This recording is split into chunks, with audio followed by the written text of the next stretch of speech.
Right, hello wine drinking people. Time for more of what I've had to drink yesterday and the month of March and February. Just two incredible months here at Wine Watch, man. A lot of great once-in-a-lifetime tastings like this vintage Piedmont tasting.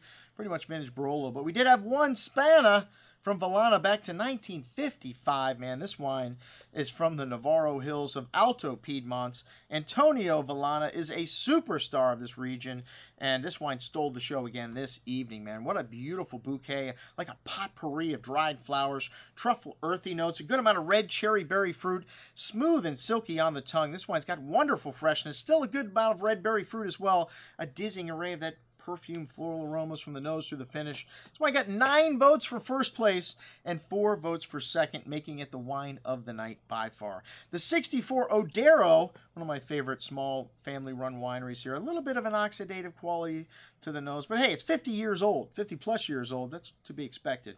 A lot to like here, though. Still some nice black truffle, some tar, black spices, dried flowers. Still very much alive on the tongue. This wine's got a nice tangy red berry fruit there, still lingering on.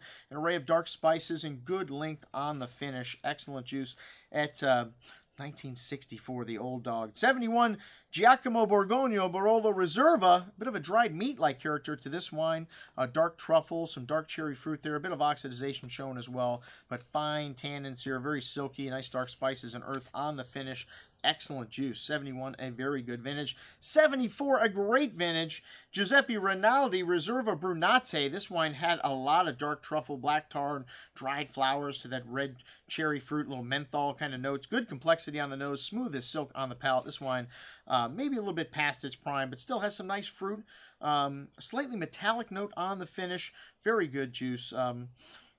You know, like I said, maybe slightly past its prime, but still very good. All right, the 78 Gaja Costa Russi. This is the first vintage of this single vineyard from Angelo Gaja, and this wine still had a nice amount of red cherry liqueur-like fruit on the nose, exotic spices, dried rose petals, truffles, smooth and silky on the tongue. This wine's got wonderful balance and still showing good freshness and a long finish, light smoky notes at the end. Most excellent juice.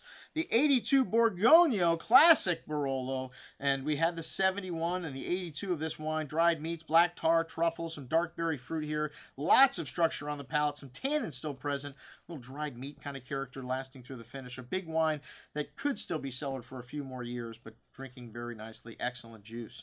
Bruno Giacosa Barolo Faletto Riserva. This is the red label. Always a contender for wine of the night. This wine came in second place, and let me tell you, a beautiful bouquet, dark macerated cherries, spices, menthol, fresh truffles, earthy notes, rose petals, and more. Smooth as silk on the palate. This wine still has a lot of fruit here, and some tannins at the end. Still quite youthful. Most excellent juice. Aldo Conterno Bussia Soprana, one of my favorite producers, 1988. Still showing nice youth here on the nose. Some dark spices, earth, red cherry fruit, minty, herbal notes, truffles, and more. Fine tannins on the tongue. Nice freshness, and the finish echoing that nuance from the nose through the finish. Excellent juice. The Bruno Giacosa white label Villero Faletto. This wine a little lighter aroma, 1989. This wine's already very showy wines. Red cherry fruit, some nice truffle and earth notes there. Fine silky tannins, and this wine just drinking beautifully right now. The 89 Bruno Giacosa white label. And then the 1990 Silvio Grasso Barolo Luciani had one of the most unique noses here. Really distinct cocoa note to the nose. Some red cherry and plum fruit here as well. Some dark spices, some tar, and still has good structure. These 90s, an epic vintage for Barolo. Still some tannins at the end. Nice fruit, very well balanced. Most excellent juice, and a great tasting, this vintage Piedmont. One of my favorite of the year. I'm your host, Andrew Lampasoni, signing off for the Wine Watch, saying remember, always drink the good stuff first.